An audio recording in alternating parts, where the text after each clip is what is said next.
शब्द नहीं,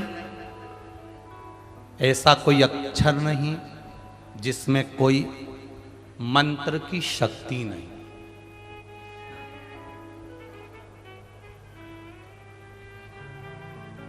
संसार में ऐसा कोई अक्षर नहीं जिसमें मंत्र की शक्ति नहीं। संसार में ऐसा कोई पौधा नहीं जिसमें औषधि का गुण नहीं। और संसार में ऐसा कोई मनुष्य नहीं जिसमें कोई गुण नहीं। परमात्मा भेजता है तो गुणवान बनाकर भेजता है, गुणवान बनाकर भेजता है।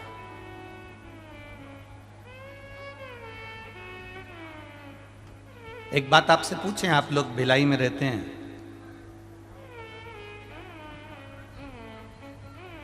आप सब इस्पात नगर में रह रहे हैं, भिलाई में रह रहे हैं, खूब सारी फैक्ट्रियां हैं भिलाई में, सब कंपनी में घूम कर आना, कोई भी कंपनी वाला बेकार माल नहीं बनाता।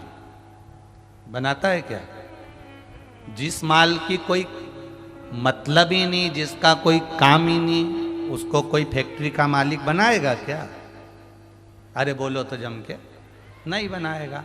जितनी भिलाई में फैक्ट्री है उसमें जो भी माल बनता है वो किसी ना किसी काम का बनता है और अच्छा बनता है। उसी तरह भोलेनाथ की फैक्ट्री में भी जो माल बनता है वो सब अच्छा बनता है।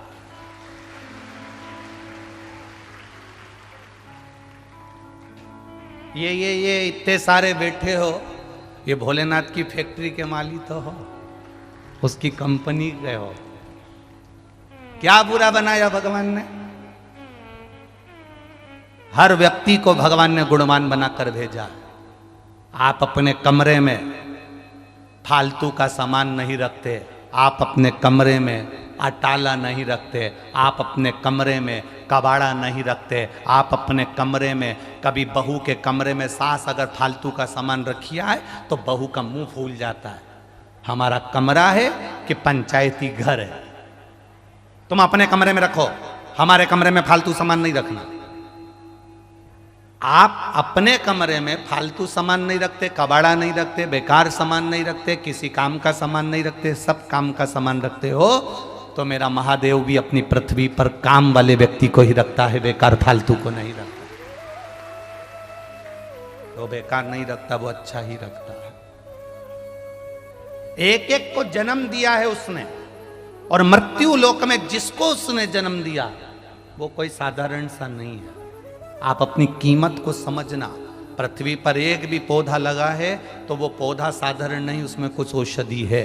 बस उस औषधि को जानने वाला कोई वेद होना चाहिए, उस औषधि को जानने वाला कोई वेद ही होना चाहिए जो उसमें से औषधि का तत्व निकाल ले। आज तक दुनिया के लोग ये बेलपत्री को शंकर जी पे चढ़ाते थे, छोड़कर आ जाते थे। ये बेलपत्री शिव जी के मंदिर में पड़ी रहती थी, बाद में उठाकर निर्माल्य में चली जाती थी, निर्माल्य में से उठकर इधर पानी में चली जाती थी। आज दुनिया के लोगों ने इस बेलपत्री के महत्व को समझा। जब समझा तो उठाकर जब खाना चालू करा तो अब मंदिर में एक बेलपत्र भी फालतू पड़ी नहीं दिखती। उसकी औषधि समझ में आ गई कि उसमें औषधिता कितना, ठंडा नहीं कर रहा है,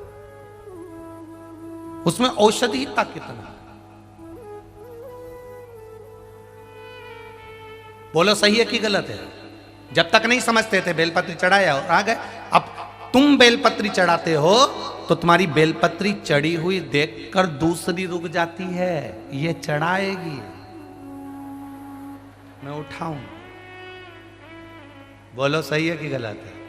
तुमने चढ़ाया, वो इंतजार करती है कि ये चढ़ा के हटेगी और मैं उठा के ले जाऊंगी।